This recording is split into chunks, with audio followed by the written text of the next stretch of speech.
I grew up with the Tour de France, like because the Tour de France is big in Denmark. In the summer when there is a vacation, the tour is on the television, always. I wanted to be that guy on the television, you know. I wanted to be one of them. And I was not like the biggest talent, but it didn't matter. I wrote to 30 teams. One team replied positive. I think I got quite hyped because I was like an unknown Danish rider who, you know, came to Italy and did well, and everybody's like, okay, where does that guy come from? How does it feel to have your dream being taken away from you? I'm quite strong mentally. I think I showed that during the year that I'm really good during bad times. I found my way again. I went back to the things that actually worked for me, and I started to develop. I knew it was really difficult to turn pro again, but I still wanted to dream about it, even though. Hey, my name is Robin. And my name is William. And today I'm super happy to welcome you to the fourth episode of the Emulation podcast. This time we had the chance to discuss with Asbjørn Hellemose, a Danish 26-year-old pro cyclist. Like so many kids, he grew up watching the Tour de France on TV, and he was dreaming of one day riding in the pro peloton. He made that dream a reality, but just 2 years later, that dream was taken away. In this episode, we talk about the importance of having a plan B to fully embrace plan A, how experience shapes you at the highest level, and what it really means to chase something with everything you've got. If there is one thing that I took away from this chat with Asbjørn, it's that when you really think about it, chasing your dreams is almost always worth it. No matter how things turn out, whether you make it to the top or not, you'll always walk with the best memories, experiences, and lessons you wouldn't trade for anything. So I really hope you will enjoy this episode as much as we did, and let's get into it. Do you fall in that trap often? Comparing yourself with Pogacar or Vingegaard? Did that happen, or sure. did it still happen? Yeah. For sure. Like when, because that's, you know, when they are doing like these crazy stages in the tour, you know, then the data they come out with, you know, with them, it's like nobody's looking on the guy who did number, I don't know, 39s on the stage, no, and he probably did crazy numbers or like really hard efforts to get there. Like it's really difficult to get there, but you just look at like the best and you think, okay, how is it possible that I can be there? But maybe, yeah, that's not the, like right now I'm not even good enough to do the tour, so maybe I should just, you know, try to, the next step is maybe to try to be good enough to do a race like that, no? How can you quantify that, like to be good enough for the tour? Is it like a requirement that your team gives you, or is it like kind of like an abstract idea of how good you should be? I think it's more like an abstract idea, like it's not because I think also if when I see the tour, of course I'm better than some of the guys who are doing the tour, but maybe not a lot. But it's also like if you have to be, you know, you have to give some kind of value to the team that you're in, like, and it's so it's not like my big goal is to do the tour, but it's just like it's just an example because it's the biggest bike race in the world, no? Yeah, for sure. So I think it's going to be really interesting to talk about all of that. But before we start to go into the details of what your life currently looks like, maybe we could just go back to like Denmark when you were a kid. Do you have like any specific memories when you started cycling as a kid in Denmark, or? I would say I grew up with the Tour de France, like because the Tour de France is big in Denmark, like that's I think for most people it's like the only race that you know, and that's, you know, it was, Yeah. I think the tour started to be quite big in Denmark when Danish television took it on, like in the 90s, and then we had Danish and who won the tour in 96. We had like for example, a big generation with, for example, Rolf Sørensen, who, yeah, you know, won a lot of stages, and so like that's my first. And we had Danish who had the team. That's when I started to watch it, you know, with Ivan Basso, with Carlos Sastre, with the Slick brothers. So I think when I started to watch cycling, I think for sure it was like the Tour, because it's like some you know, in the summer when there is the vacation, the school vacation, the school holiday, then you can, it's just like the tours on the television always. And the commentators, they get legendary because that's the voice of holiday, And then you are, you're watching these these big dramas, and then after, I think I remember, I think I was maybe 5 or something like that, and I was like, you know, racing. I took my cycling gloves on, and I had like a CSC jersey, and then I imagined myself being Ivan Basso, and then I was driving around the house, and then I did some kind of like certain amount of laps, and then I imagined that I won the tour. So like I've been riding my bike for a very long time, but like that's maybe like my first memories. And then you know I grew, I got taller, I got new bikes, and then I got like the with the real racing handlebar, and yeah, then I started maybe not go around the house and start to go back and forth on like, or what you say, on the road where my house was on. And then I started going on longer trainings with my dad. I started to roll. I started to go in the local cycling club. Instead of doing 10 kilometers, I did 30 kilometers. Then did 50 kilometers. Then yeah, that's how my childhood was. That's crazy because I wonder how many people would have the same experience. Like, because when I was a child, I was the same. Like the commentators, like you said, they were the voice of the summer, and I was there with my cousins, and we were watching the tour. And every time, like at the end of the stage, we were going outside with the bikes and like doing a sprint, pretending to be like Cavendish or the strong guys at the time. And then, I mean, there are two types of people that are the ones for which it's a key moment and they want to get fully into cycling and try their luck. And people like me, I was just happy to go on the bike afterwards. And I mean, I did the same for football. Whenever there was a World Cup at halftime, I would go play football in the garden and never got pro. And like this I thought about this because what you said, my cousin who I was at the time, he's also trying to go pro right now. So he's the kind of guy that the tour had a big impact on. What do you feel like, as you could have just enjoyed cycling and not thought about making it a big thing? Like, did you remember like a moment where you felt, okay, I really love cycling? Like, it's not just like the other guys who watch the tour. For me, it's like huge, and I feel this inside of me, you know?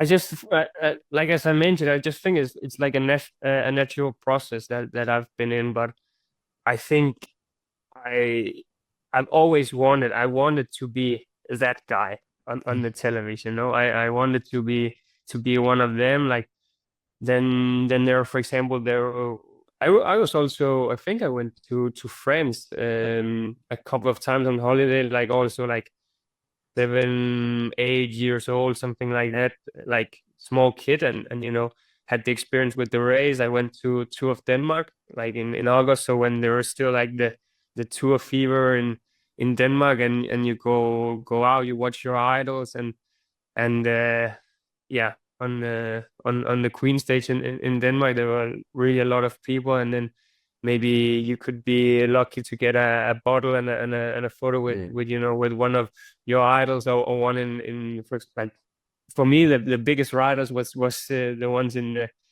CSC jersey.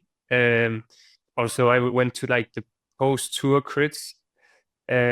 Also like a big idol I remember I had, which was like, also like, he was not one of the, like, maybe one of the only riders which was not like a big rider, but maybe I just I liked him because it was relatable, and also his charisma, and it was Chris Anker Sorensen, because he was like that fighter. Like I think I was also a little bit older. He did a book about his first Tour de France, and I think I've read it 5 times. And because for example, we had to read something in school like reading, then I read that again and again, and because I think it was just so good. So it was something that I remember, like he was quite quite relatable. He was, when he was kid, he was in the same cycling club as I was.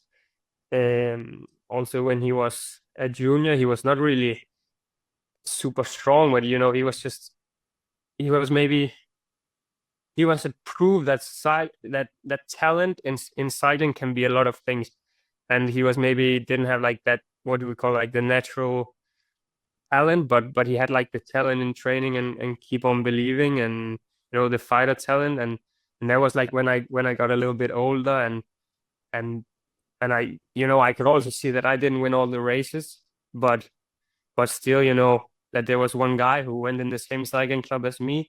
He went to the biggest bike race in the world, the biggest team in the world. That's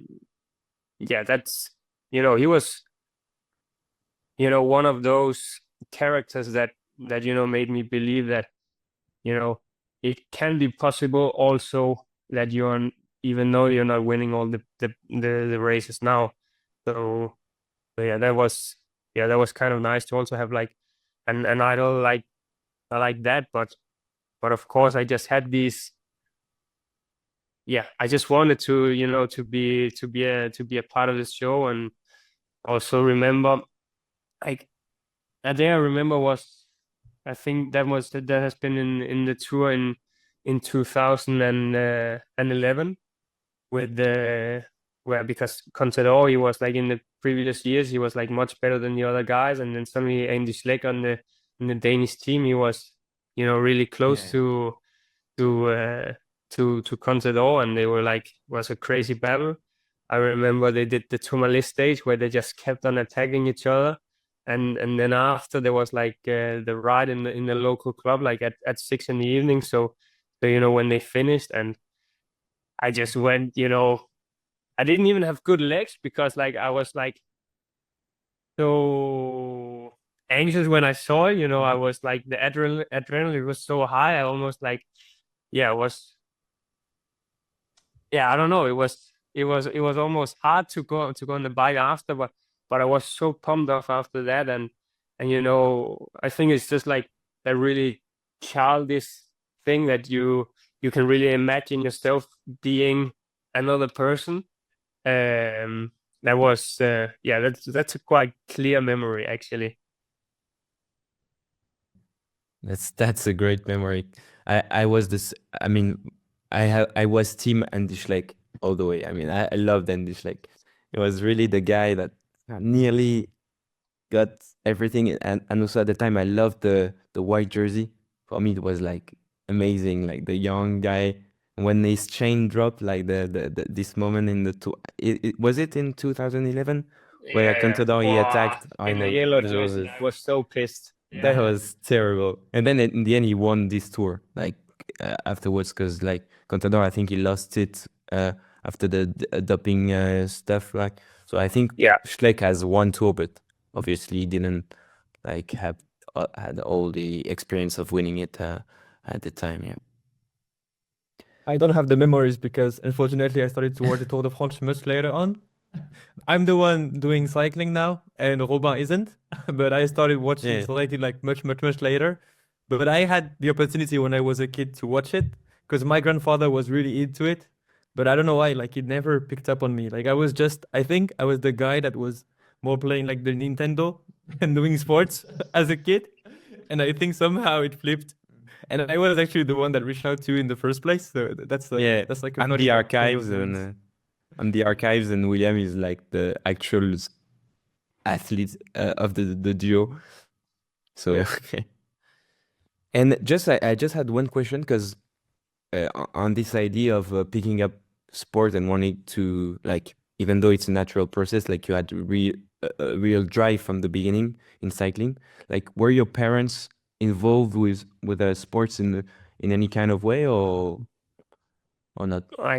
Like only my dad, he was like kind of an amateur rider, you know, like not like a like what do you say, just you know, to get the exercise Yeah. out of it. And I think he's like one of the classic guys who started like started cycling after that wave there was in Denmark after '96 when January won. I think a lot of people, like a lot of riders in this generation, they are pro riders because their parents started to ride on their bikes after January won in '96, like 100%.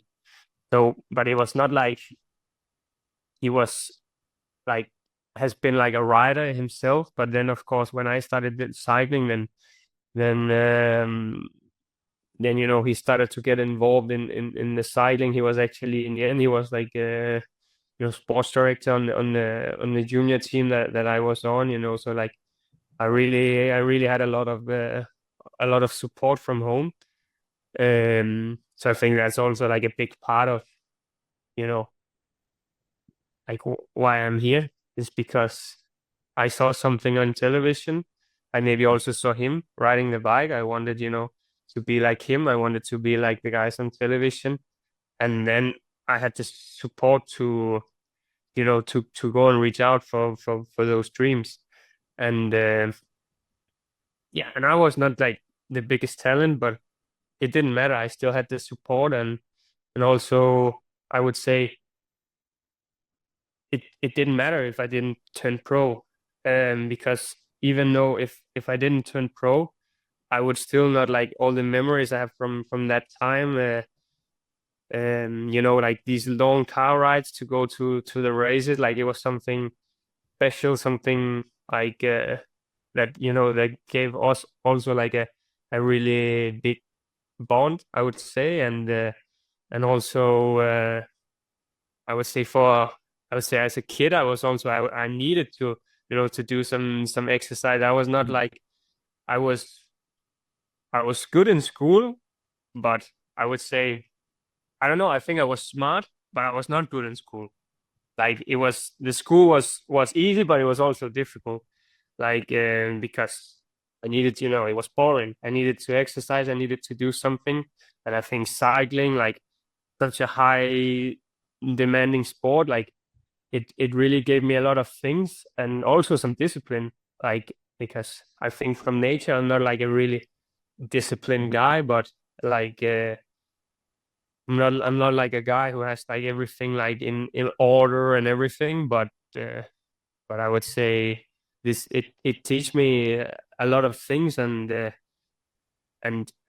something that I can use, like both experiences and also lessons that you know, that I could use my whole life. So even to be like an elite, what do you say, athlete, try to go after that dream, even though if I was not good enough, it didn't really matter, because it was worth it anyway. Also, like the maybe some of the high school parties that I said no to, or what it was, I think it was worth it also, because I was like, for me, also the social life was important. So it was not that I said no to everything. I wanted to be like a part of the social life, also like the young life.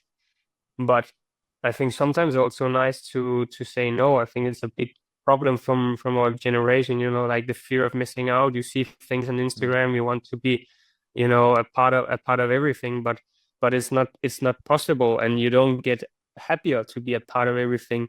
You just need to be, you know, living the moment, you know, and be a part of what you are a part of. And I think that, yeah, in general, the conclusion is cycling teaches me a lot of nice lessons, and some things that I can use for the rest of my life, even though I was not a pro rider.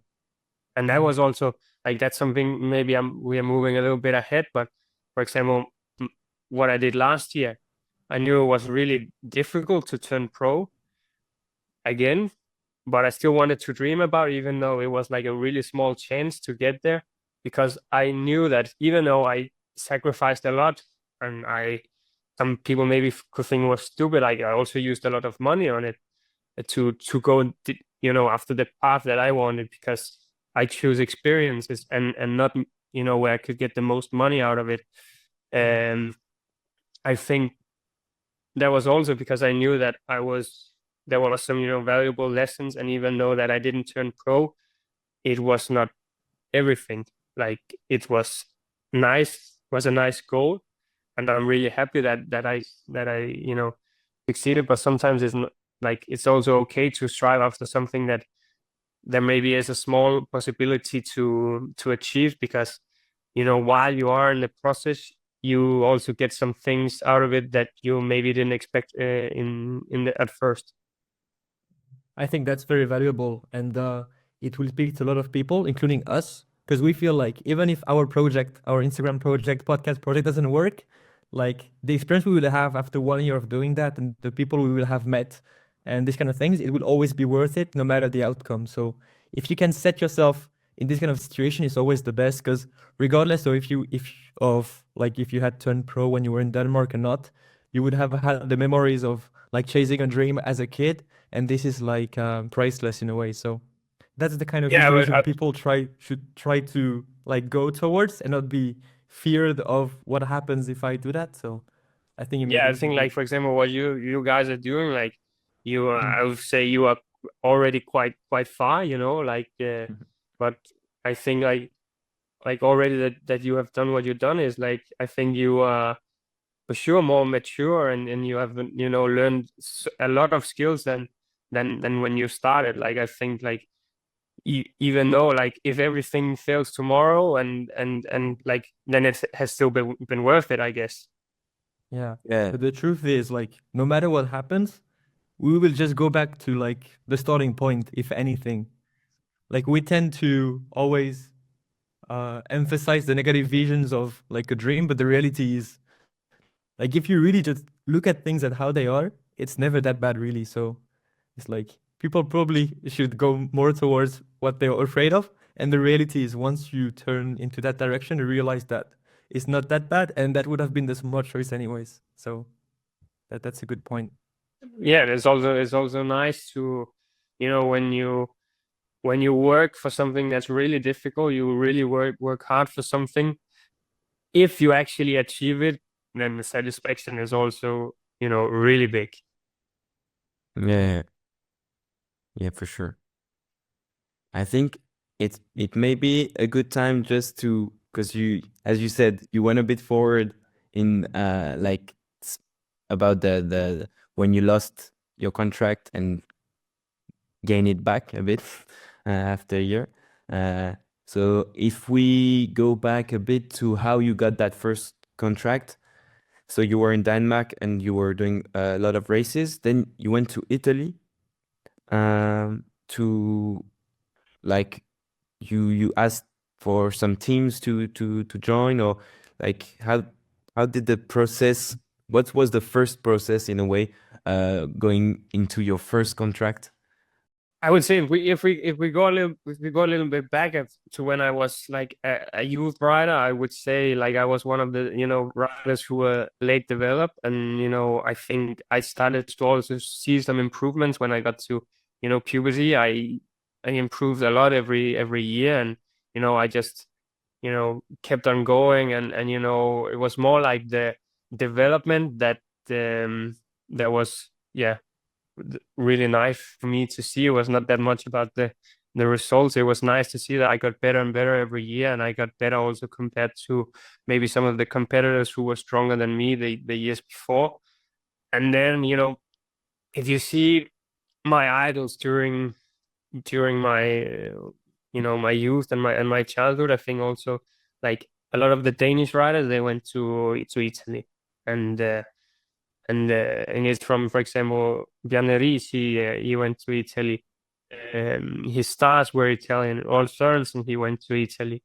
I think, like, all, like, that Danish generation, for example, like Chris Anker Sorensen, Matti Purcell,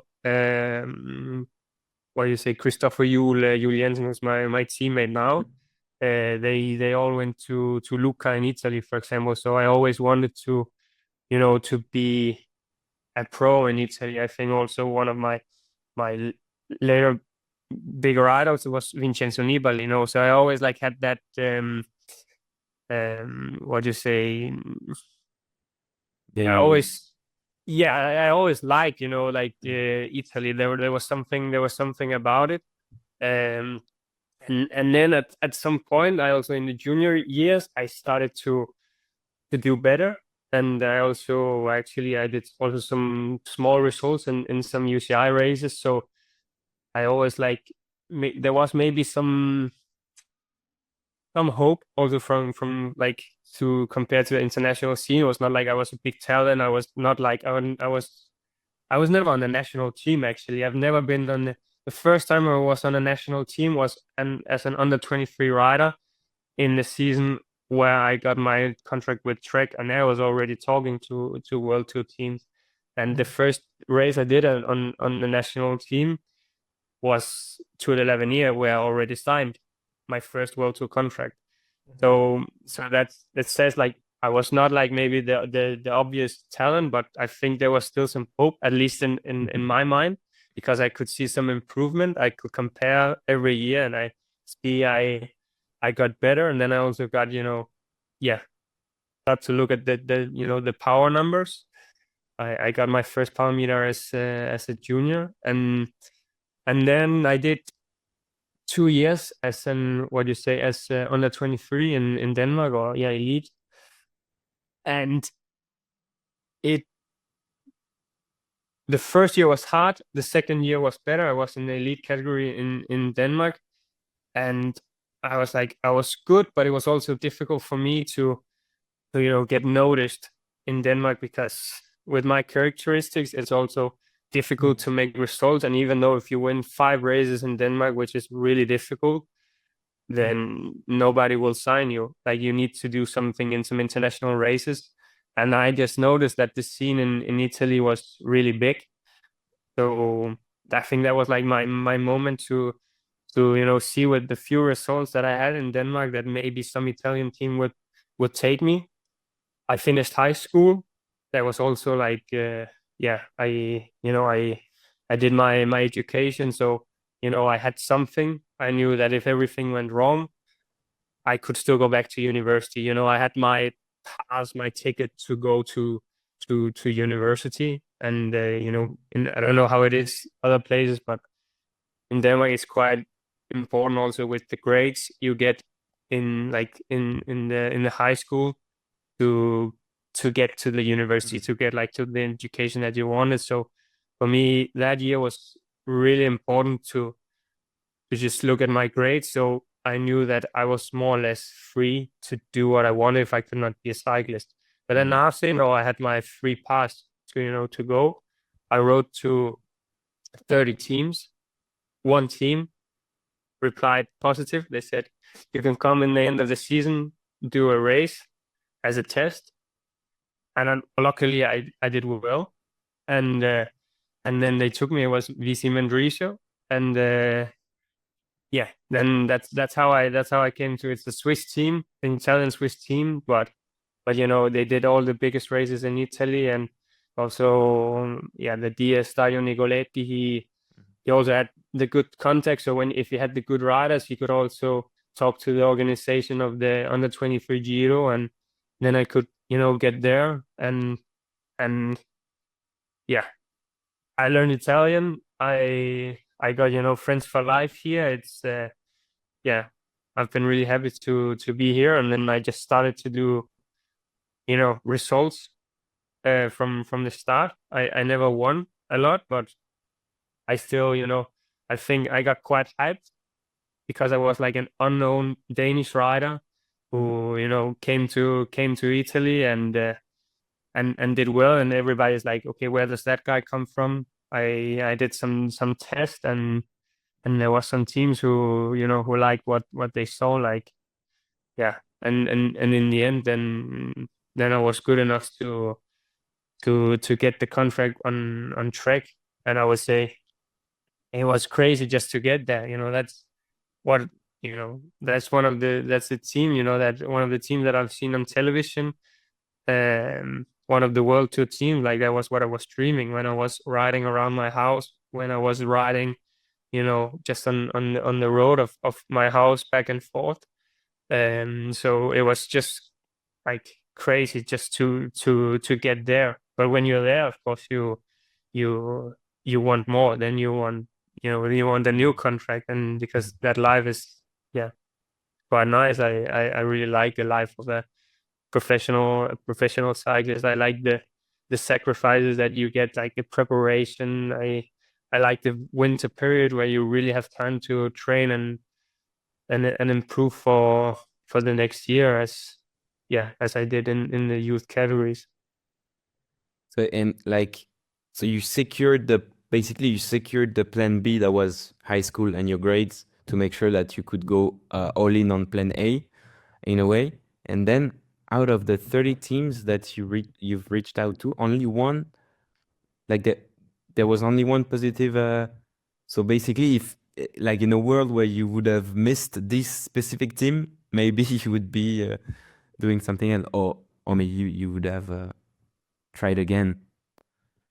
It's for sure, like both that, Alfredo Maranesi, who's the president of Velo Club Mendris, who's like a legend in Swiss cycling, and also Dario, my sports director there. If they didn't believe in me there, I think for sure I would probably not have. You cannot say for sure, but I don't think I would ever become a professional rider. So a lot of that is thanks to them, and also how they trusted in me when I was there. Like I was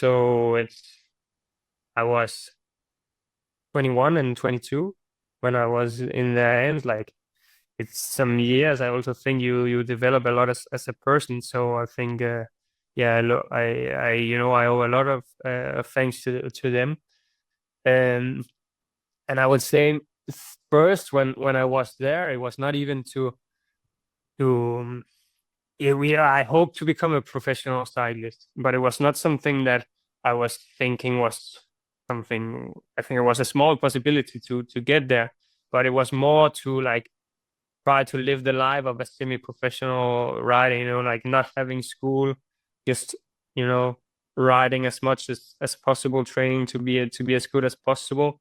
It was more that I wanted to do to get a couple of years of that experience, and if everything turned well, then I could be a professional rider. It would be crazy, and if not, I had my plan B. So I also enjoyed that process more because I had a backup, and that's also why, for example, when I hear cyclists quitting school because they have to get pro cyclist, there's something in me. It's just like it's not good. But I also talk to a lot of people in that environment. Also, for example, agents who are like saying like we don't want to have, like said before, we don't want to have junior riders, but it's just like they just have to take them now because that's where they start to go on the pro team. So they just have to do that, and then just try to support those riders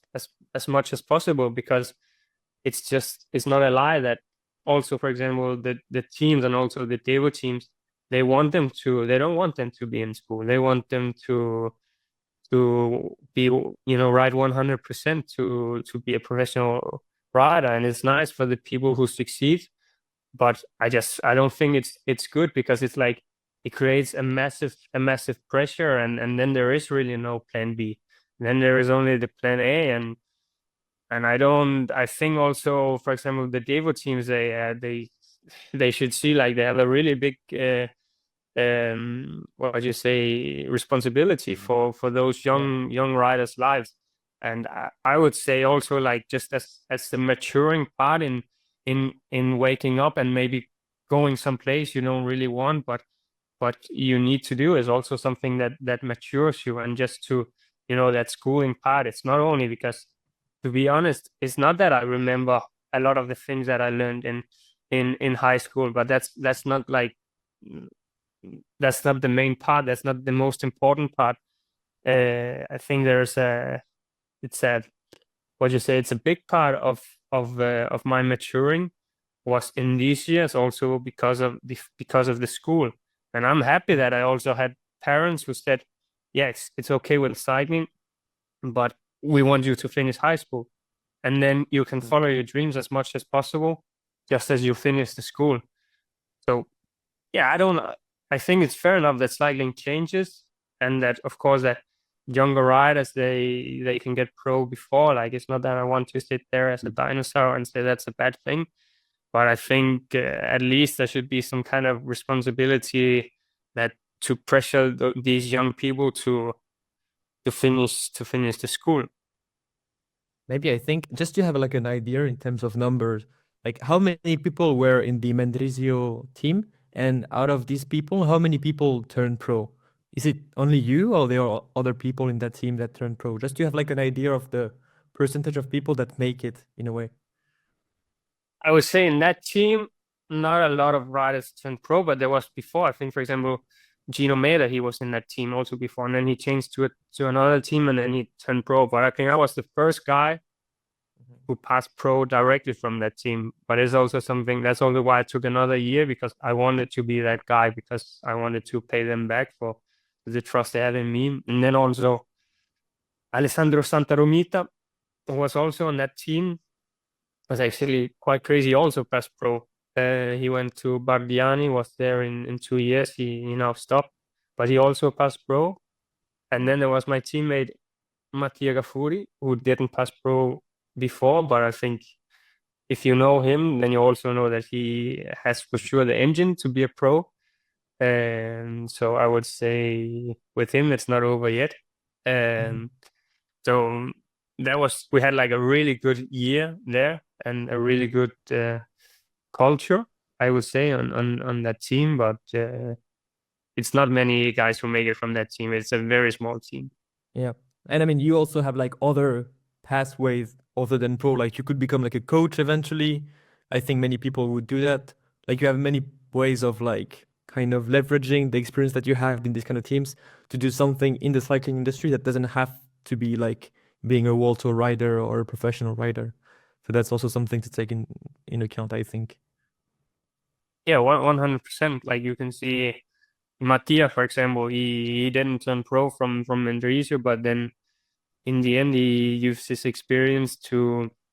He said he wanted to be a coach, and I think now he's one of the best coaches in the world. I don't know, but for sure in Italy, like he changed the culture of the the training mentality in Italy. Like I would say in a couple of years, I think like he's also we've been like a part of Solo Vantaggio also, was like has like the same, I think, idea about these things we've talked about as me. And I think both thanks to, they also gave me and Mattia like a way to speak. Like it's a big platform, and now I would say we also have ourselves a big platform, especially Mattia with his podcast and with his coaching. Like he has a lot of business going on. But I think the Italian the Italian pro scene has been like stuck for a couple of years, but I think in maybe 5 or 10 years there will be a lot of strong young riders from Italy, and I think it is thanks to the movement of Solo Vantaggio, and also thanks to guys like Mattia and Luca Vergallito as the who's like he's an Alpecin now, and they also have the coaching company together, and they actually made a lot of young riders to realize how to train instead of what the Italians have done in a lot of years, to say like we were good 20 years ago, so why change something that works? But it's just not how it works anymore in cycling. So I think that's why cycling in Italy has been quite stuck. And I think we will see a big generation from Italy coming now. I like those kind of like changes, that like profound changes in the philosophy of a like training method that like take a few years to really show into the results. But for example, like in tennis, the Italians, they were a bit stuck for a long time, and now they are like 10 or 15 in top 100. They have the number one in the world. They are like crazy because they at some point they were brave enough to say, okay, it's not working, we need to change, and it's gonna take a few years. Then when it's working, then we're gonna get some results back. And I just wanted to touch upon one subject that you mentioned is about the like athletes and cyclists going pro much younger, or having that pressure, or going full time much younger, and maybe leaving a bit school too soon, or if they finish school, um, like it's not really the priority. And I think it's a trend that we see in many sports, like uh, athletes are getting into professional sports much younger now. Like you see guys that are 16, 17, especially in football, they 20 years or 30 years ago, if you were 20 and you were playing your first game, it was normal. Now, if you're 20 and you're playing your first game, people are saying, okay, it's late, like he's gonna have to catch up. And I feel that the responsibility that you said that dev teams have is huge, because in the end, okay, you have this guy for a few years, but if if people miss that moment where you mature, or that moment where you have the responsibility to yourself to finish school, to have that plan B, then I mean your career, it's only going to be 10 years or 15 years, and then you have this whole life to have after that. And I think I hope that organization and teams and professional teams can really like understand and make it a priority that these young athletes, they end up being stable and sane human beings in a way, instead of only like machines on the bike. And I feel there was a shift in the last few years, because people got strong very young, at a very young age, and like now it needs to be balanced with understanding that there are needs also for a young guy to stay curious into other things. Like we were having a podcast with Jack Burke, maybe you know him. I think you know him. You've done a podcast with him as well, I think. And he was saying like, now that he's more curious, now that he has other businesses, he read books, and he opened himself to many things. He's living a happier life. He has less pressure to making it as a pro athlete, and I think we should see this as a priority as well. So yeah, it just made me think of this. Yeah. Like for me it's not a problem that it is like that, because it's something that you cannot do anything about it, because if you can see that the riders who are turning pro now, like they're strong enough to do it. Yeah. So that's not the problem. But it's just like the teams has a really big responsibility, because also, as you say, with the football guys, like if you turn pro as a 16 or 18-year-old, like it's just a lot of things to think about in a very young age. Like it's a lot of freedom and responsibility to have yourself, like also just think about all the money, like to have like if I had all those money at 18 years old, I think already, like when I had my first pro salary when I was 23, like I think it's a lot of money for a 23-year-old. It was just like the minimum World Tour contract, but like it's just something to think about, like some new thing. And I think it's important that the team they take that responsibility, because I would also say, I remember when I was 20 years old, I was not ready to become a professional cyclist. Like I know there is a really big responsibility, like you have a lot of things you need to do on your own, like the team cannot be there every day. And I would say at some point of views, when I was in Trek, I was 23 and 24, and there was some part of that journey where I also was not mature enough. And I was 23, 24. I think if you are 19, like for sure, I would not. I would also have taken like a lot of bad choices when I was 19 for my career. It's quite difficult. So I don't know. I remember in Denmark when if we turn back to the subject about school, that there was like a rule that you could not be. I think it was like the under 17 and under 19 national team in Denmark. You could not be a part of that if you were not a part. You were not doing some kind of education, and I think that's a good value to have. Like it doesn't matter what you're doing, but you need to. You cannot be like a full-time professional when you are a junior rider. So actually, I like that rule. That also I don't know how it is anymore, because the junior years they can be quite important to turn pro. But I think there is for sure something that you need to be aware about the maturing process, and also the pressure it actually gives you to be a pro rider, and to earn that kind of money and stuff like that. Was it your choice? Because I think you already had some pretty good results in 2020, like the first year you've been to Italy. Was it your choice to stay one more year in the Velo Club Mendrioso, or you didn't have any other options at that time?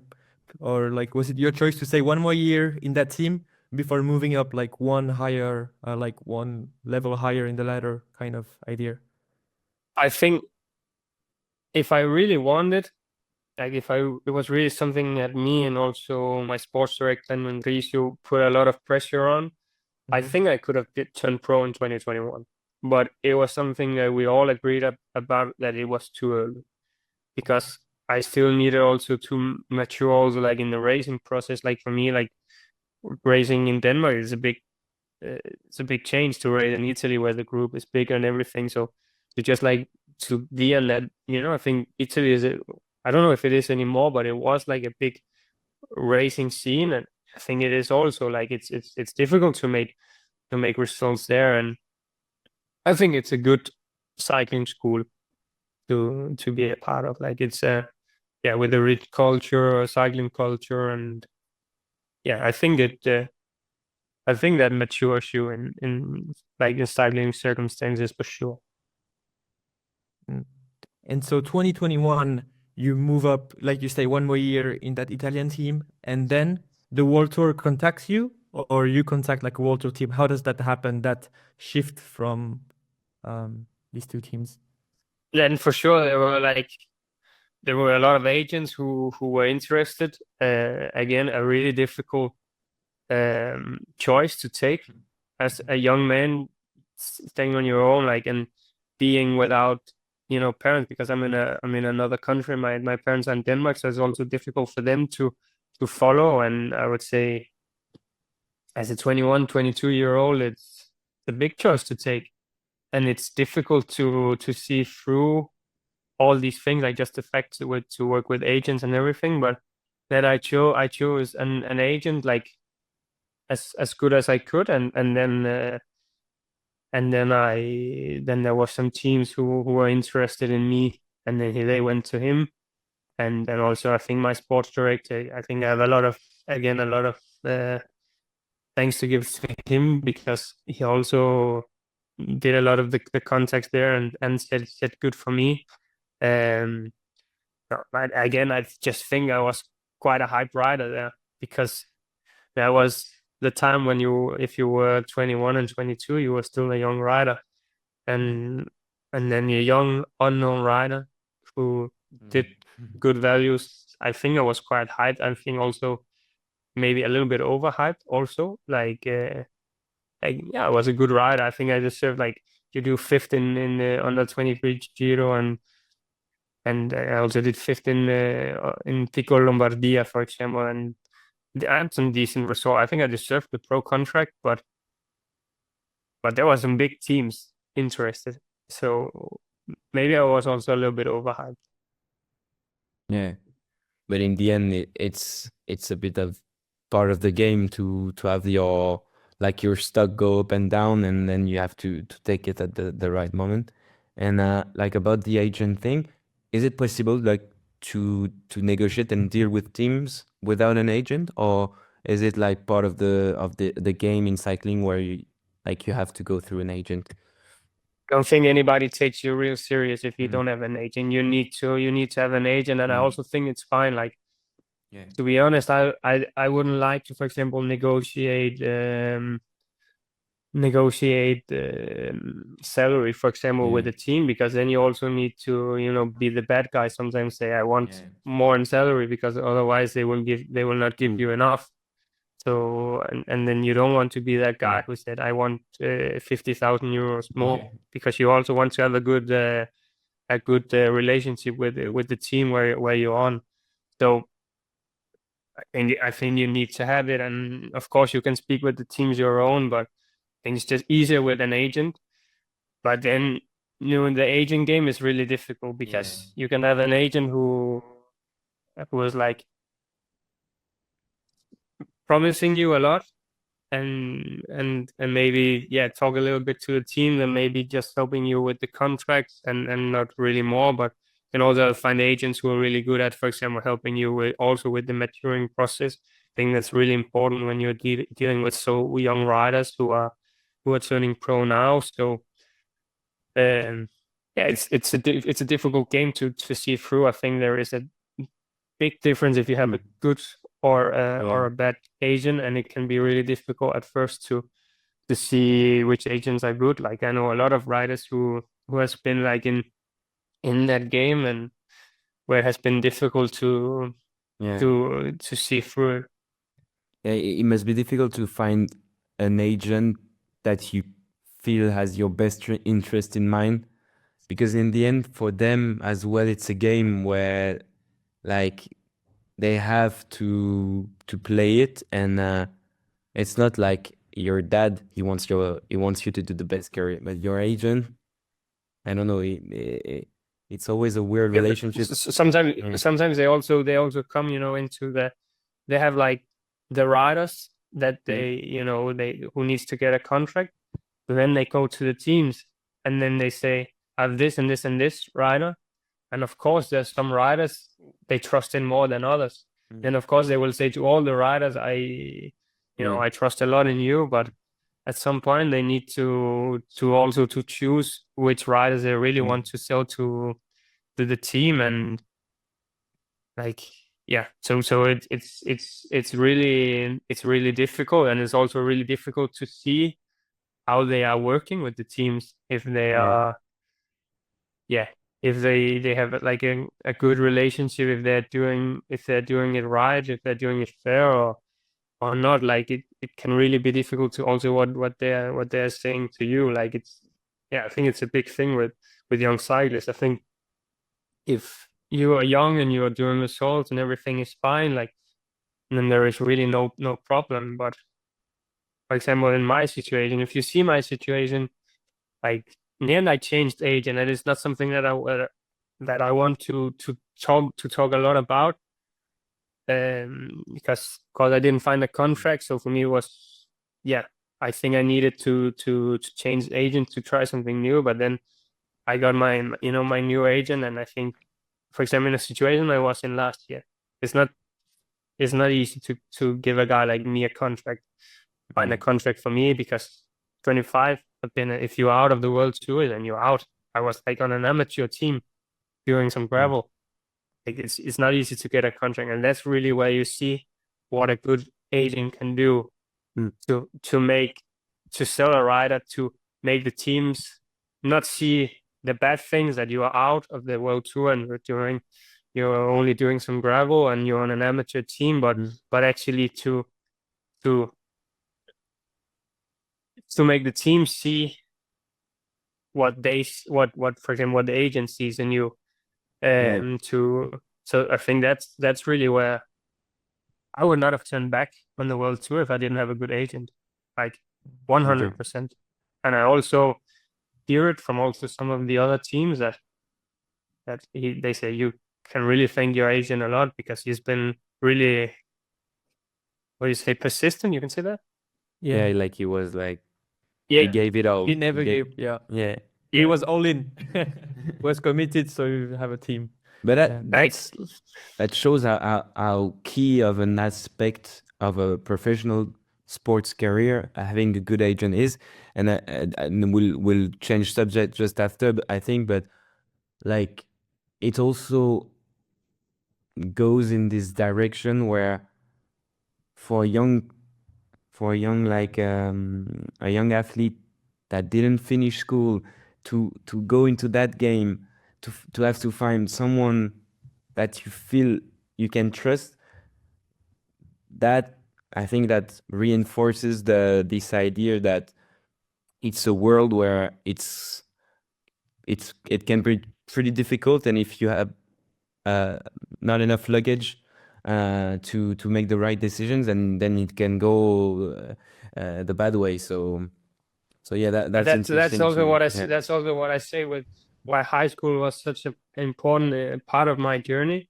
As I say, I cannot remember everything that or no, most of the things that I learned in high school, but it still matures you. And for example, it also teach you how to talk to persons, and maybe to other persons who are different than you, and to know other person, and maybe also to know who you can trust and who you cannot trust. And if you haven't, been in that journey, it's really difficult. Like, I would say, I think I'm quite good in knowing persons, but for me it was also really difficult to see through. Who can you trust, who can you not trust? Like, it's some really difficult choice. So we can imagine a 17-year-old having to interview many agents and be like, okay, where am I? Yeah. Like, I would just say, if you are 17 or 18 and you need to do this, then these talks, it's fine, but it really requires that you have a super strong network behind you. It really, and first of all, from the parents, and it can be like, how should the parents even know? And so, like, it maybe if you're lucky, you have parents in the cycling industry, maybe it's a little bit easier, but anyway, you need a really big support behind you. And I would also say, even though that I was 21, 22, 23, 24, I still, all the decisions that I take, I still talk them through with my parents, because maybe they can give me a perspective that I don't see, that can help me in the process.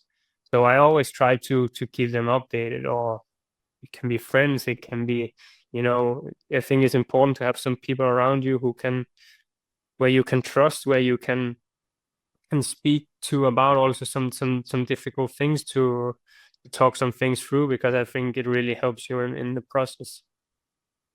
And the problem, the big problem is that if you're really young and you don't really have like these people that you trust, and if you just stay with the things yourself, and then it's really difficult. If you don't talk them through to with other people, then it can be some really difficult situations. And there are also like simple things like you speak really well English. Like, there are many water riders that don't speak English that well, and the simple opportunities that you get from doing interviews, podcasts maybe, is something that I think you would really lack in the end. And you also speak Italian. Unfortunately, we won't be able to test that with you, because neither of us speaks Italian, but that's like something really cool to be able to speak Danish, English, Italian. That's like, you wouldn't have had the opportunity probably to go to the squad club team if you didn't speak Italian. So these are the kind of things that in the end are really important outside of simply being good on the bike, which is of course a very important piece of the equation, but it's not the only one. Yeah, I would say it's something that also, like, if you move to another country, if it's possible for you to go in the situation where you need to learn the other language is really nice. Because it has been really important for me that for my career that I know Italian. Like it's something that has been easier for me to bond with. Like because in the end, a lot of persons in the cycling they speak Italian, and yeah, I would just say in general to know the country where know the language in the country where you live. It's something that is just a key part also for you to integrate in that country. Like because I would say also right now I have a big network around me in Italy. Like if something goes wrong, if I have a big problem or a small problem, then I always have someone to call.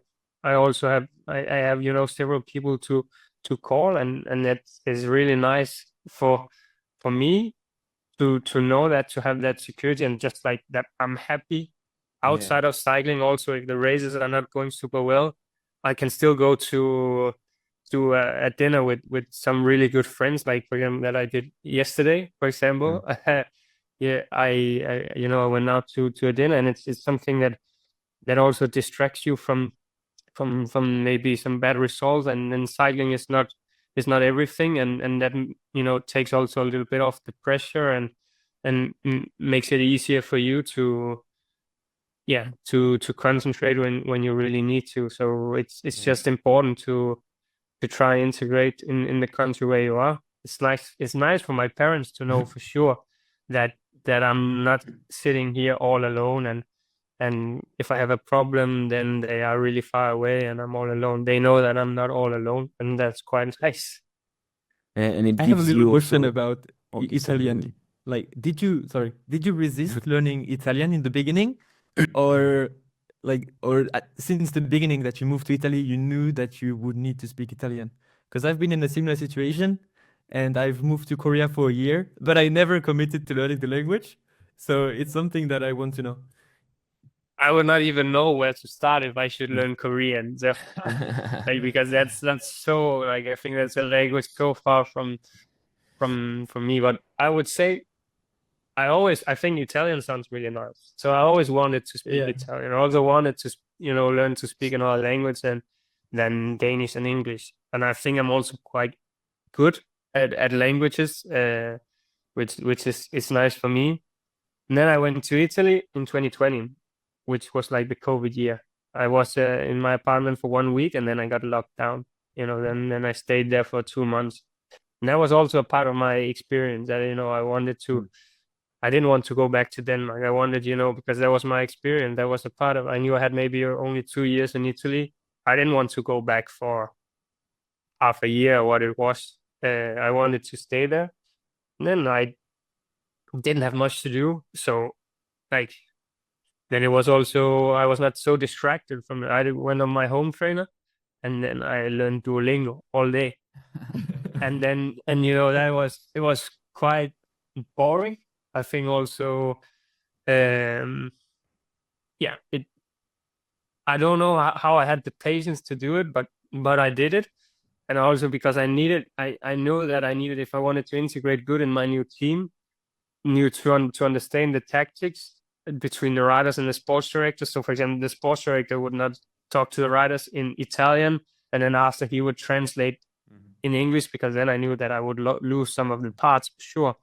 So I was there learning a lot of Duolingo, and then I think my luck was also that it was not a problem for me to maybe embarrass myself a little bit, like to be a little bit funny, because for sure I said some things in the start which was like sounded really funny for the Italian people, but I didn't really care about it, because I knew that the grammatic stuff and everything I learned on Duolingo, if I could take that into practice, I could also learn it before.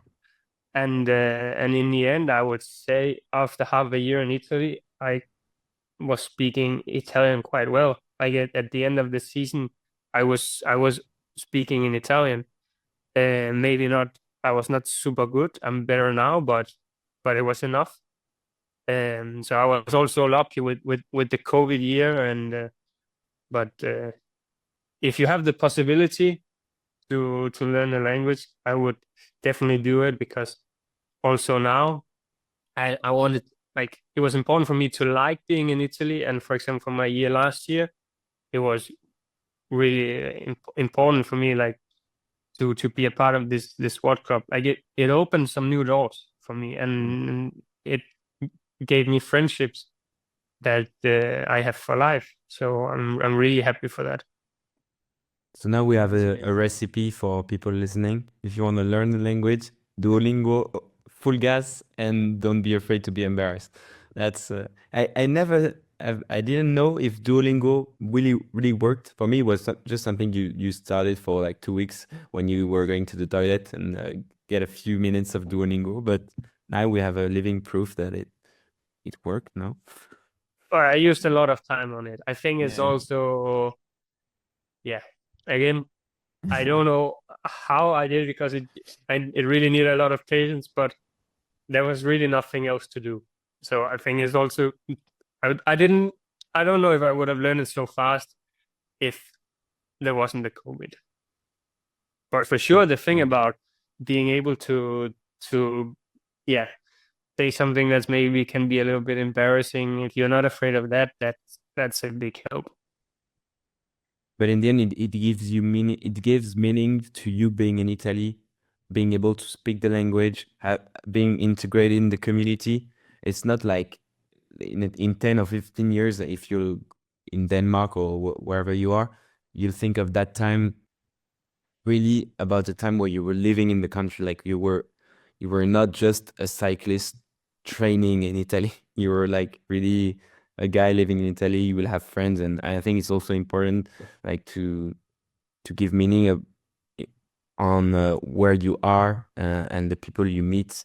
Like that's also something that can remove also the pressure of the everyday life, stressful life that must be to be a pro cyclist. It made me think of something before.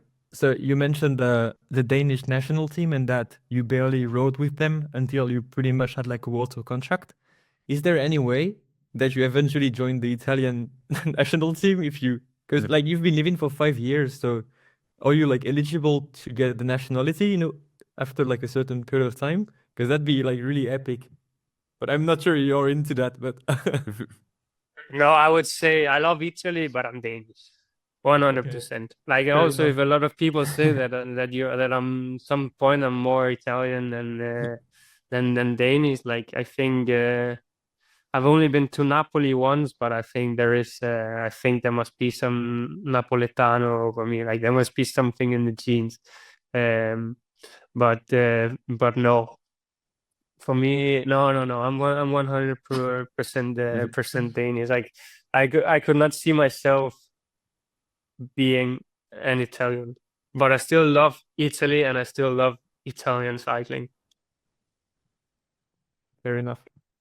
And to maybe to close this chapter of this, so the first pro contact that you had, what's the one lesson that you take from these years, and that maybe was important now that you went back to pro cycling? Is there something that stood out for you? Like, one thing for sure that I took with me from this year is that you should always, keep dreaming. Like, no dream is too big. Like, because if you follow your dreams, maybe you will not get all your dreams out of it, but you will always get something out of it. So, and then just, trust the process, keep on doing it. If you keep on developing, it will, maybe it can lead you somewhere. Because there was also my plan of turning back pro was to show the team that I have developed, both as a rider, but also as a person, for sure. So yeah, and then just, I just did what I loved. Like, for me, a lot of people also said, like, it's crazy that I didn't stop, and that was crazy that I kept on believing. But it was maybe it was more opposite, that I had to believe. because I didn't want to stop, because I still had like this crazy love for the sport, for cycling, that it was just not an option to stop. Like I was also thinking about stopping, but then that I, went there when I, to the point where I got paid to do something that I love so much, that is actually my job. It's going out on the bike, even though if it's raining, like it's just like really nice feeling after, and also it's a really nice way to bond with people. You get some really nice talks during a bike ride that I don't think you get anywhere else. Like some of my best friendships has developed during riding. So yeah, for that I kept on dreaming, I kept on believing, because for me there was not another choice. And maybe the question that I have is like, so it really seems that you have a really strong like reason to do cycling, as you said, but like how much, like how bad was the pain of like getting a World Tour contract for 2 years and then being kicked out or not being renewed? Like how does it feel to have your dream being taken away from you? Like, because that must be quite like a unique experience in a way. It was quite hard. But again, I think I had so many, good persons around me, to support me. So it for sure it helped a lot. But I would also say I've always been a guy who loved watching bike racing. Like I love to see it. But the last year I was not watching so much bike racing, for sure, because it hurt a little bit to see, the riders riding the places that I wanted to ride. So for sure it was a big pain. But also, I would say the first year I was just not good enough. Like I didn't develop, and then I was hyped because I was young and there was a big potential of me. And then I went to trek, and then I stopped to develop. But then, I found my way again. I went back to the things that actually worked for me. And in the end, I started to develop again, and maybe develop even more than I thought was possible. So that was also a thing. And I started also to doing some small results in the end of my time on trek. So I was also thinking that, I have more to give. If I was having 2 years and I was not developing, then maybe I reached my potential. I was a world tour rider. I can say I did my childhood dream, and I can be proud of that. But if I don't feel that I showed everything that I had in me, then it's really hard. Like, and it's really difficult. It was difficult to convince the teams, even though I was really close in the end. That I still had something in me, and I was like, there was just some part of me who was like, it's just not wrong, or it's just not right, that I cannot be here. So I think that was also like the bigger pain. Like if I just was not good enough, I didn't have potential to more, then I think I would be in peace with it, and I think I could go to my next chapter and find something else that I'm just as passionate about. But yeah, it was hard, but it also gave me a lot of motivation to prove that I was not finished. And I also say now I can, before I turned pro, which is like so few people can say that they did that, but still a lot of people can say that. Now I can say that I turned pro, I went out, and then I did something that almost nobody does. And maybe I will never win the Tour de France, but I still did this. And that's also that's a big mental victory also, and nobody can take that away from me. So that is something that I can be proud of my whole life. And I also know I inspired other people in maybe a similar situation to believe in themselves because of what what I did. And one thing is that what I did here is like I do it maybe in the end it's just something for myself. But when I actually inspire others, I help others to believe in achieving their goals, and it actually really makes sense to me, because then I'm not just a guy going fast on a bike. Yeah. Then I actually can give something to other people. Yeah, it opens the door of you can fail once. I mean, fail, even though it's not only your responsibility or your choice, but you can start again, and the door can open like once again, and that's also cool for people to know, because sometimes you feel really down after a bad time or a bad defeat in your life, and that's also nice for you to show that example.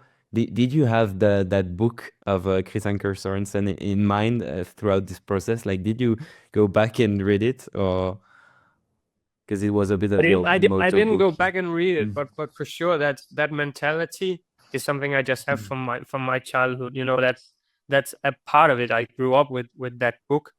So you know, that's, I think I always, you know, you always like the story about an underdog who, you know, becomes more than you could maybe imagine. So for sure I've always been inspired by Chris, you know, because as I said in the start, we were kind of, I could see myself in him, and I wanted to you know, to do what he did. So I would say it was not something that I had particular in mind, but I think things subconsciously, yes. Yeah. Okay. Yeah. And as you said, like in the beginning, now you have a mental coach.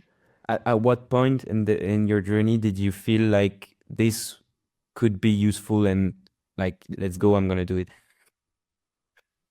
No, I think it's not something that I said in one. I think I'm just very open to all these kind of things, and I think in general, especially now when I come back, I'm really grateful also to Jaco that they had the courage to believe in a guy like me, and if I was motivated last year to turn back, I'm just as motivated, maybe even more, to show that they took the right choice. And I think also maybe that if I can go really fast this year, it can also open the door to people who are in the same situation as I was, and maybe give other teams what you say, the courage to believe in similar riders. So I think for me, I am just always trying to see where I can improve, and now I've seen you know, a lot of places where I think I can do even better, and I think also my job right now is also not to do everything at once, but do it one step at a time. But of course, I just want to be really good this season, but I think also it's something that can take years. So I have some different things in mind, and I think one big part of it is for example the mental part. And so yeah, I think it's more important than people they think. Yeah. And I would say I'm quite strong mentally. I think I showed that during the year that I'm really good during bad times, like during in the headwind. I'm good. So, but I think there are still some things where I can improve, and I would just say if I'm out in 1 year, I just want to say that I gave everything that I could, and I really lived all my potential. Do you have like, so you now join like a Jayco Alula for the 2025 season? Do you have a big pressure to perform on the first year, or the team allows you to build slowly but surely your form so that you don't like burn your wings and just fail on the first year? Like, how much you feel you need to perform now at the beginning of the season?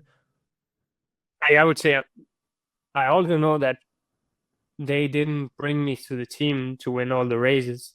Yeah. You know, there are bigger riders with bigger contracts who has bigger responsibility. So I know I'm not the guy who has to win all the races, but I need to show that I can integrate in the team and that I can find a place where I'm really valuable to the team and where it will be difficult to find other guys who can do the same job. Like that's kind of my goal for the season. To show that I'm really that I can be a loyal helper, because let's face it, that's the first part. And then maybe I can do some results later, but that's not the first thing that I think about. Like, of course there is some kind of pressure, but I would also say I'm quite in peace with it, especially after what I did last year. I feel like I've already proven a lot, and I would say I think I'm good enough. Like that's also something that has given me. And if I'm not good enough, then I've been 3 years on the world tour, then maybe I've also played my cards. Like then I'm like at some point maybe I'm not good enough, but I would say I think I'm good enough, and I think that I can show it, and I think I'm already close to show it. So it's not like I feel a pressure, but I really want to show that I can perform. For example, as I say, to give to maybe to be a little bit easier for guys in the same situation as me who hasn't um, come to their full potential yet, that to give them the possibility to go there, because I still think there are really strong guys out there who are maybe stronger than some guys on the world tour, and who deserve to be on the world tour, who are not on the world tour. And maybe I can be one of the first guys to lead the way. I would be proud of doing that. Maybe you'll be an argument in the future, like, okay, but look at what Asbjørn did. Like now you can trust this different path. So yeah, that's for you. Like that would be a success, I guess. Like in the next 5 years, like what would success look like for you? Is it like having stayed a long time in the world tour and being able to say, okay, I lost my contract, I didn't lose hope, I went back, and then I gave it all, I had my place, I felt good, and I did some nice performances, maybe I won a stage or a race? I would say if people, they start to use my name in that context to see like I want to do as Asbjørn, then I think I've come much further than I could ever hoped to come. So for sure that's that would be like I think that's bigger than like that what you can measure in a result, because in the end that's okay. The results, maybe they are nice in themselves on a shorter period, but like I think maybe on the longer terms, to have been something for other people. As for example, my idols were for me in the past, because they have been idols for me. They've been idols for a lot of other young riders like me. I think that's also something that they can be proud of, and I think that's more important than a lot of their results in themselves. That they have been an inspiration, and that's not only for me. That's not only I've not only been inspired by results, but also about personalities and the charisma and what they could deliver as persons. Yeah, you'll write your own book, and then we will loop the loop. Like there will be a small kid in Denmark that we'll have it on the podcast in 30 years, and he will say, "Yeah, I read Asbjørn's book, and it was my motto for life." That would be a nice ending to my journey as a rider. That would be quite cool. Yeah. Yeah, and the truth also is like we are in 2025, and the way like professional sports is way different than what it used to be. People need to care about like the personal image, personal branding. There's lots of opportunities there. And the truth is, I probably don't know like 3/4 of the peloton. I don't know the names. You know, I just know the name of the leader. And the thing is, I know your name because you've done some things that other people have not done, and you've done some races and you've done a lot of content with the SWAT club. And that's like the reason why people like you and come up to you when they see you in the roads in Italy. So that's something that is really nice too. Yeah, like that's like it's really difficult to again, like I think the people who doesn't really follow cycling other than Tour de France, they maybe only know the top 10 riders in the world, and that's it. So yeah, I think also as a maybe rider, like right now I'm just a domestic. Like if you want to give something to other people, then you need to think about these things. So I'm happy that you at least know my name, and that is for something good. So yeah. Will you be doing races in Italy or Europe this year? Yes, I will. Mm. My next races are in I'll do La Gueglia and then Strade Bianche. It looks like now. Nice. And I would say Strade Bianche is really one of the races I like the most. And I did it 2 years ago in Trek, which was big. There were all the guys from SWAT Club supporting me. They were on the side, and they always create like a crazy atmosphere out there. It was really nice to race in front of them. Last year, I was on their training camp, and then of course I was on the side of the road when there was the Strade Bianche. So last year I watched it as a spectator. So to turn back riding in front of all the people that I can call my friends now is quite special, and it's quite nice ending to this chapter from last year, and yeah, that's something that I really look forward to. Yeah, that's a it's a beautiful story, like what you just said. Is it the race that that's your like this year? It's the race, the number one race you think about when thinking about your calendar. Do you know like the full calendar of your year yet, or no? There is like you can never be 100% sure of your calendar, even if you are a really big captain. Then there will always be some changes and some adaptation. But yes, we have an idea of what I will do, and without saying too much, it will be some quite big experience for sure. And then I would say a race that I don't know if I will do now, but because it's too early to know it, is Lombardy, because that's on my home road. I live in Como. It finishes or starts in Como normally. I also did that 2 years ago. And that was a really nice farewell to the world tour I did there again with a lot of people from the Solo Vantaggio.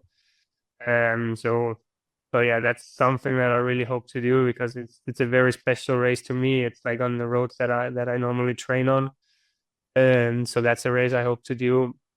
And then maybe not this year, but in the future. And that's maybe one of the things that hurt it the most, being the fact knowing that I would probably never be a professional cyclist again, was that I would probably never do the Giro d'Italia, because that's something that I've dreamed about for a long time.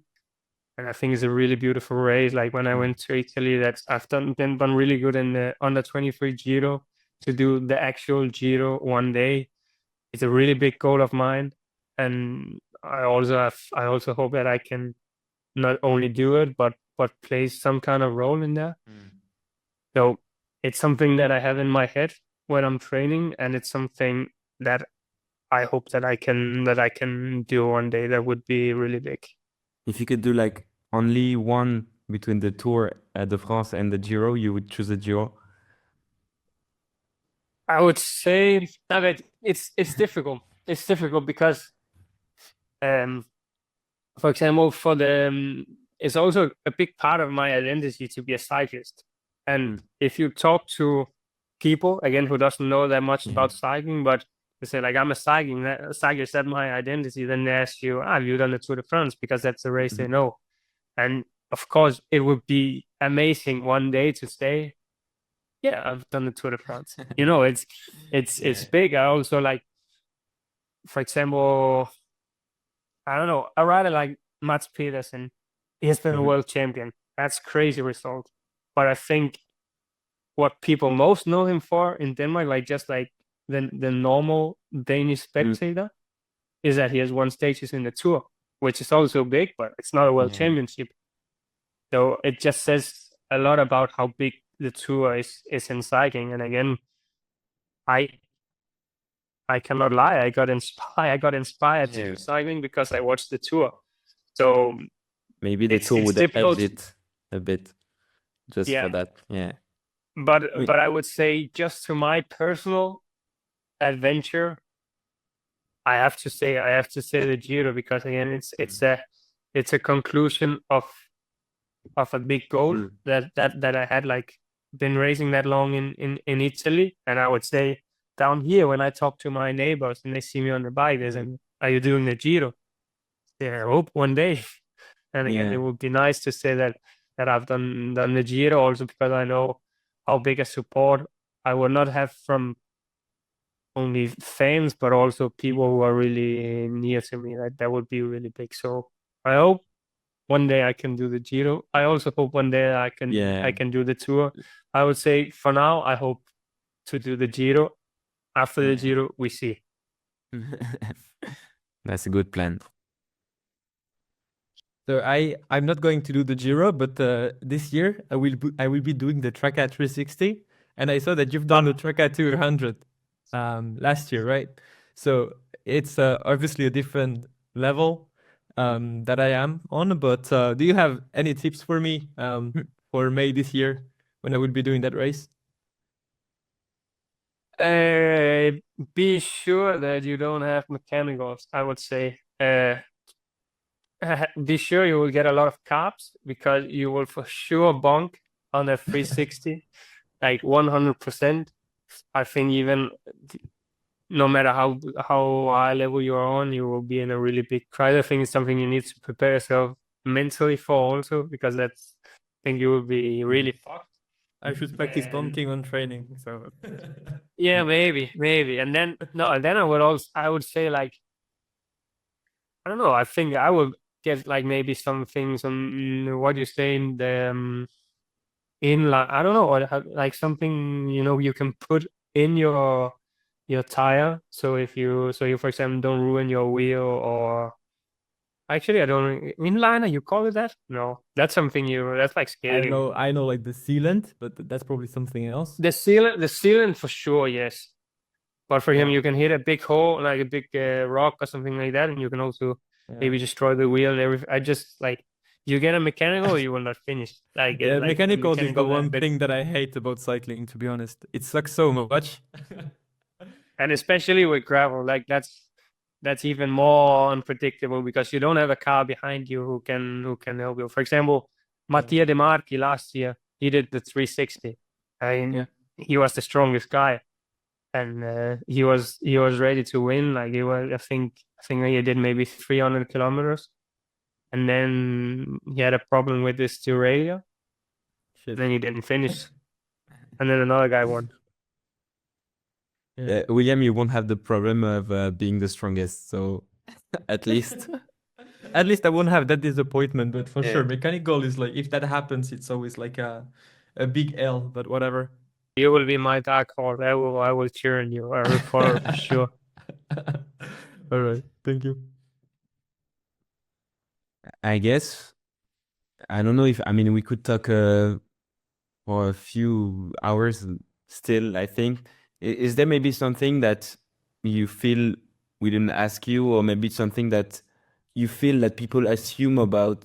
Like I like this question. Like, what do you feel like people assume about pro athletes that's not really true in your experience? Like, I don't know. I think you cannot say what people think about pro athletes, which is not true because maybe it's true for me, but maybe for another guy it's not. Like we're like there's so many different personalities, so many originals in this. So I don't know. Like I don't think you can put it up like that. Like no, I don't know. no, I think yeah, it's hard. It's hard. But maybe what I can say from my perspective, and that's also something that we said that at first, is that maybe what sometimes we assume is that you guys are you are older, or you are more mature, you have more experience. Like, you are only 26. Like, we are from the same year, and we with William we're completely in a like in the unknown. Like, we don't know what life would look like in 5 years. So maybe that's also something. Yeah, yeah. You either, but in a way, I think people they underestimate how unpredictable a career can be, and uh, and for example, tomorrow you could have a bad crash, and I hope you won't. But like that changes everything. So that's maybe what I come to think about when I speak with you, or when I think about athletes. Sometimes is like sometimes I forget that you are only 26. You're born in 99 like me, and like you are figuring your life out, and it's difficult sometimes, and sometimes you know what to do, sometimes you don't know. So I like also to think about that. Like, the only thing I would say is that I will never regret that I've been an athlete because it has, and especially cycling because it's such a hard sport. It really pushes you to the edge sometimes where it can be really difficult for you.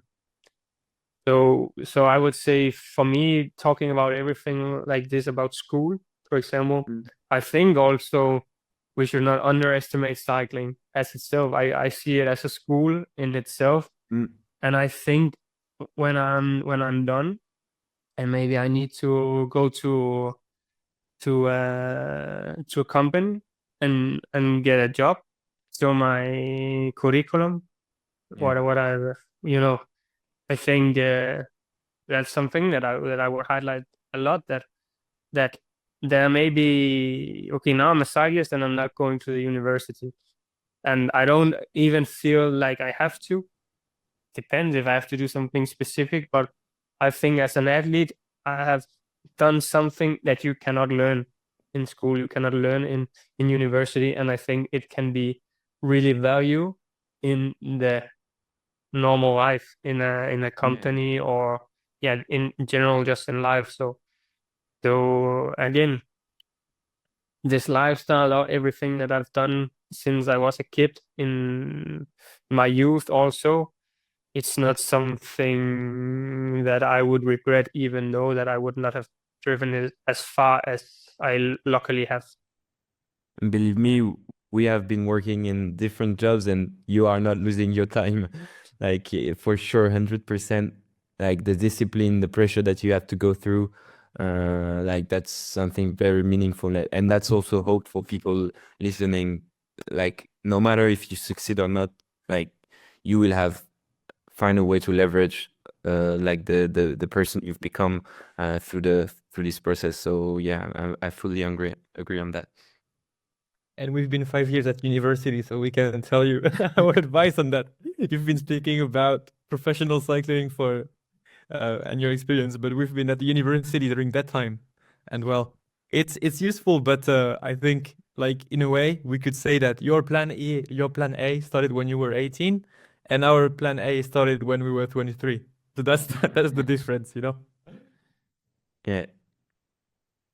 But yeah, And maybe on the lighter note, just to finish off, I see that you have a painting behind you. I don't know if you love art or something, but what's the thing?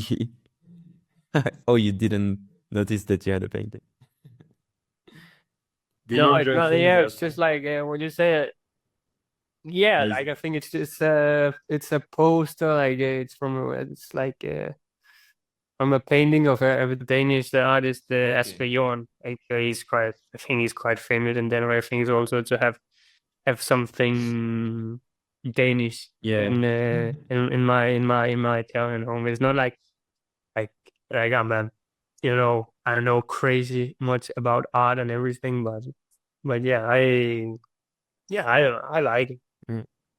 And what do you like to do, like outside of cycling? Do you have other passions? Like, are there sports that you love to watch, or what's your life Well, look like? I really like sport. Like sometimes it's also like I'm also in a way looking forward to when I can finish my career because then I can do so many other sports. Like for example, when in SWAT club we have like they also have a football team. Like in the end of the season, then they make like some football match between SWAT club in Brianza, this area just a little bit outside of Como, and then SWAT club from Bergamo. And I wanted to play because I'm an amazing footballer, I would say myself. No, I was good when I was in school. I was playing a lot of football when we had the breaks from the classes. Also when I should be in class. Anyway, I would love to do that. I also like to play tennis. I like to play basketball. I love to I think I would love to do even other sports. But of course I cannot do it because I also have to. I give everything I have on the bike and then I have to rest, so I can be ready to give everything I have on the bike and not 50%. And I can also not risk the injuries. So even when I had the off season there, I could not play football, and I was the coach. It was nice to be the coach. I watched a lot of Jose Mourinho video. It's like I went to the football and I'm like, I think I'm a special one. I went like this, but I would have loved to play because then, even though I think I was a good coach, we lost against SWAT Club Bergamo. So it's something is still quite hard for me. I would have loved to see their faces if they lost, and it's difficult to see the guys from Brianza like they are, walking embarrassed around still.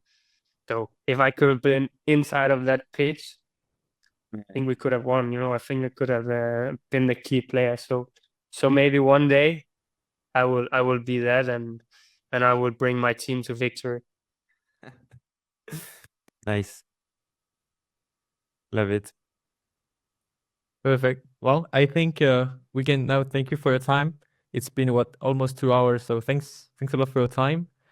Have a wonderful day, and we hope to chat with you again soon after you've been to the Giro. That would be great. That would be, we should make for sure. If I go to the Giro one day, we should make something. No, and I'm looking forward also to follow you guys in your journey. I really think it's cool what you're doing, and I'm looking forward to where it's gonna be. Like you create a lot of good content, so that's for sure. So I'm also I'm looking forward to see what we're going with this. Yeah.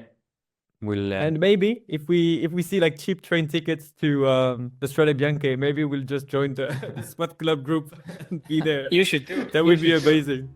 I think you would really enjoy that. Yeah, when they do the sport run. No, I think you should do that. And Okay, I will check. I will check the train tickets after. it could be a side quest of this year. We'll have I think you should do it. I think that would be a big part of your maturing process. Amazing. Great. Well, thank you so much. Thank you for making it to the end. As always, if you've enjoyed the episode, you can leave a 5-star review on Spotify. You can leave a comment if you have any suggestions. You can also follow us on Instagram and YouTube. Thanks to Asbjørn Hellemose for accepting the invitation to our podcast. We highly recommend that you follow Asbjørn on Instagram, as he's quite active there. And yes, thanks to all of you for making it to the end, and we hope to see you on the next episode. Bye-bye.